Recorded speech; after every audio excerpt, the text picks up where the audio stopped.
Praise God, praise God, praise God forevermore. I'm so excited and elated to be used of God to bring you God's word in this special program. Of course, our special program tag Marital Harmony with Reverend Morrison. This is Monday, 25th of May, 2020. And God's word is coming to us live and direct with so much power and information and so much revelation. Shall we pray? Heavenly Father, we thank you for according us yet another opportunity in this special married and singles program tagged Marital Harmony with Reverend Morrison. And today we believe you have a word for us from your throne. We are set to receiving your word so we could transform our own world, especially our marriage and marital destiny. Thank you, Father. In Jesus' name we pray. Amen. Friends, I'm particularly grateful to God for this program. And again, we are exploring the subject captioned Marriage, Do or Die, Part 2. Marriage, Do or Die, Part 2. We have looked at Part 1 in our last edition of this program, and today we are looking at Part 2. So the topic again is Marriage, Do or Die, Part 2. And so we are taking for our text from the book of Matthew chapter 19 verse 4 to 6, Jesus Christ speaking here by himself while he was physically with us on earth. He was asked questions regarding marriage and marital success or failure. And he has this to say from the New English Translation. Matthew chapter 19 verse 4 to 6. I am reading for us from the New English Translation, and it says verse 4. He answered, talking of Jesus, answered, have you not read that from the beginning the Creator made them male and female? Verse 5. And said, for this reason a man shall leave his father and mother and will be united with his wife. In other words, the wife must leave her father and mother and also be united with her husband. And two will be one flesh. He was asking them a question. Verse 6. So they are no longer two, but one flesh. Therefore, what God has joined together, let no one separate. Hallelujah. Praise the Lord. I'd like you to know, dear friend, that marriage is not a do or die affair, but for dignity, for distinction, and for destiny fulfillment. God instituted marriage for your destiny to be fulfilled in a grand style. And secondly, I'd like you to understand that it is your responsibility from the Lord to discover, to find out what makes for distinction in marriage. Instead of fighting in your marriage and killing yourselves and becoming cat and dogs and becoming like a lion and other animals in the jungle, always fighting, never becoming friends, one preying on the other. No, your marriage is not meant to be like that. You are not expected by God to prey on your husband if you are a woman. And your husband, you as a husband, you are not expected to prey on your wife, to discern your wife and use your wife as a punching bag. No. Marriage is for distinction, it's for dignity. That's what the Bible teaches by the Spirit of the Lord through the pen of Apostle Paul. In Hebrews said marriage is honorable in all and the bed undefiled. So marriage is for dignity, for distinction. It's not a do or die affair. So the topic again is marriage, do or die, part 2. Now the question is, what is it that makes for distinction in marriage? What is it that makes for distinction in marriage? Number 1, discovering the unchangeable reason or reasons in plural for your marriage union on earth. Discover the reason or reasons why God ordained your marriage on earth. Why God instituted the institution of marriage. Ordained the institution of marriage. Discover it. Jesus speaking in Matthew chapter 19 verse 5a, the A part of verse 5. Matthew chapter 19, verse 5a. He said, for this reason. So marriage has reason. There is reason. A reason or reasons. Strong enough, unchangeable reasons for that matter, why God instituted marriage. So Jesus speaking in Matthew again, chapter 19, verse 5. I like to repeat it for emphasis. He says, for this reason, a man will leave his father and mother. So there is reason. Discover the reasons why God ordained your marriage on earth.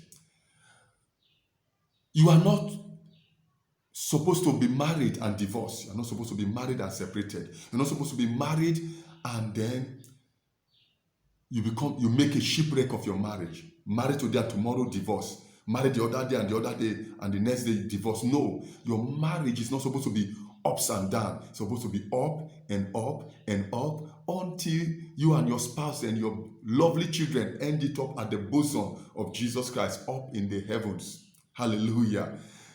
Second thing that makes for marital distinction and dignity.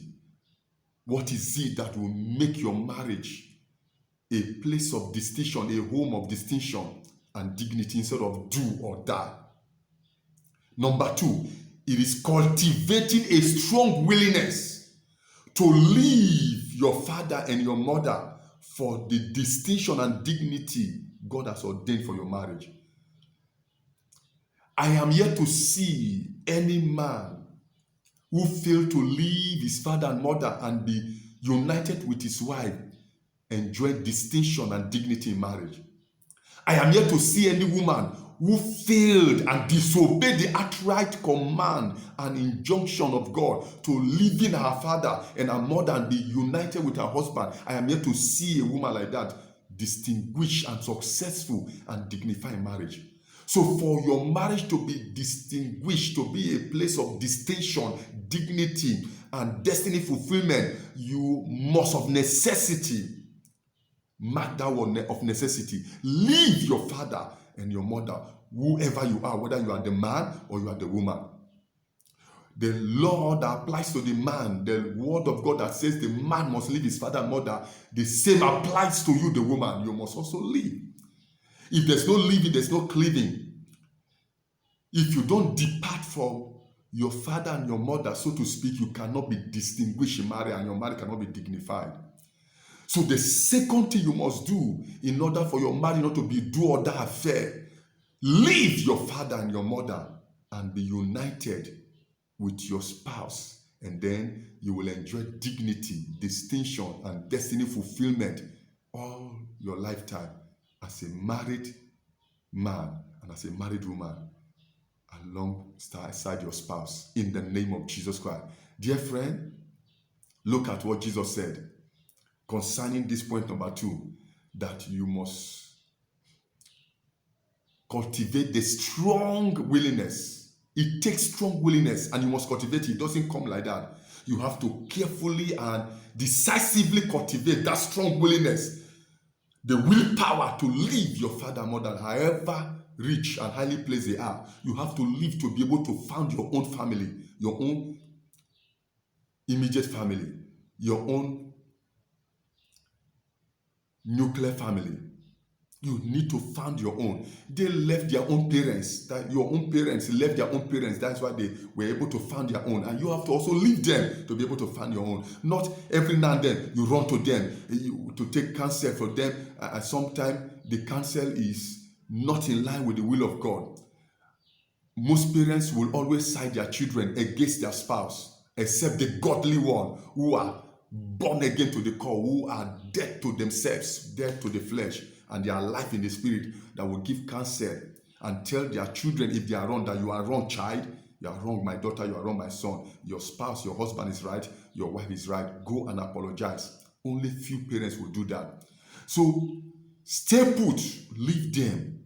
Does it mean you cannot ask for counsel from them? Yes, you can, but not every now and then you go there. My wife has started again, or my husband has started again. Every now and then, stay put in your home. Stay united with your spouse. Resolve your differences amicably together. Learn in the marriage.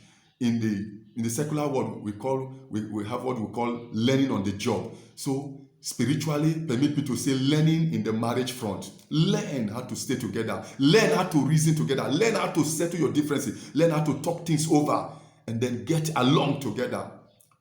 Don't ever run here and there, helter-skelter, looking for help where there are no helps. You are the best counselor. Counsel yourself and counsel your spouse, and then your marriage will be heaven on earth. Jesus speaking about this issue of living father and mother.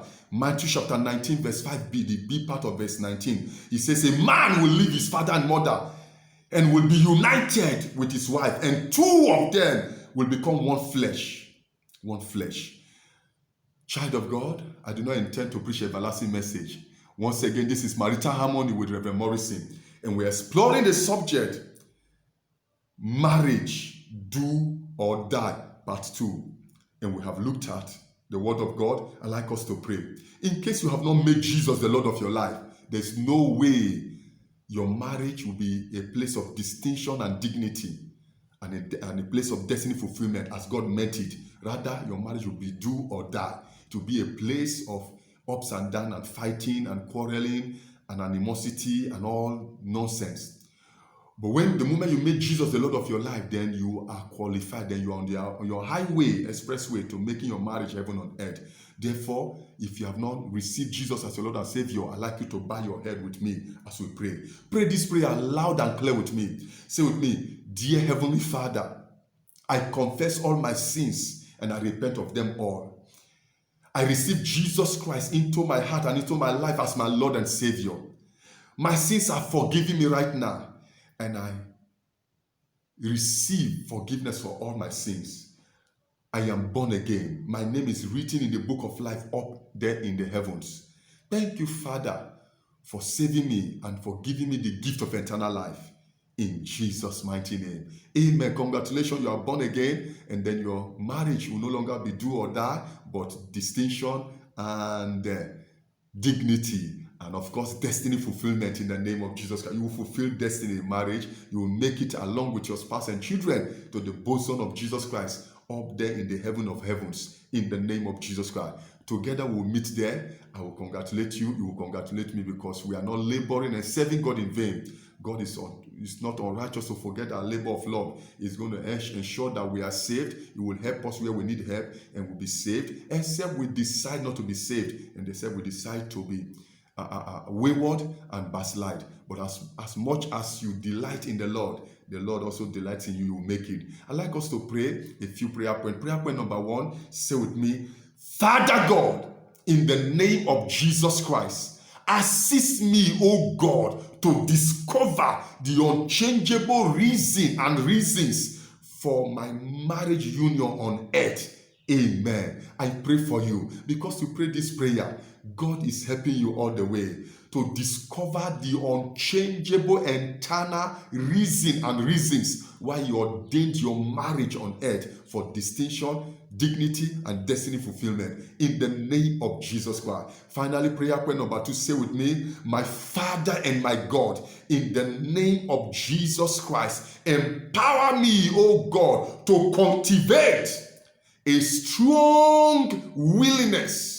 Say with me again, my Father and my God, in the name of Jesus Christ, empower me, O God, to cultivate a strong willingness to leave my father and my mother for the distinction and dignity and destiny fulfillment in my marriage here on earth. Amen. I pray for you. The prayers you just prayed now and I'm praying for you now is working and overworking for you. You will testify. Your marriage will be a reference point to those who have been married a long time before you, and those who are going to be married after you have been married, after you are married, in the name of Jesus Christ. God bless you. I thank you for being part of this program. I hope we'll meet again shortly in the next edition. God bless you. Shalom. Amen.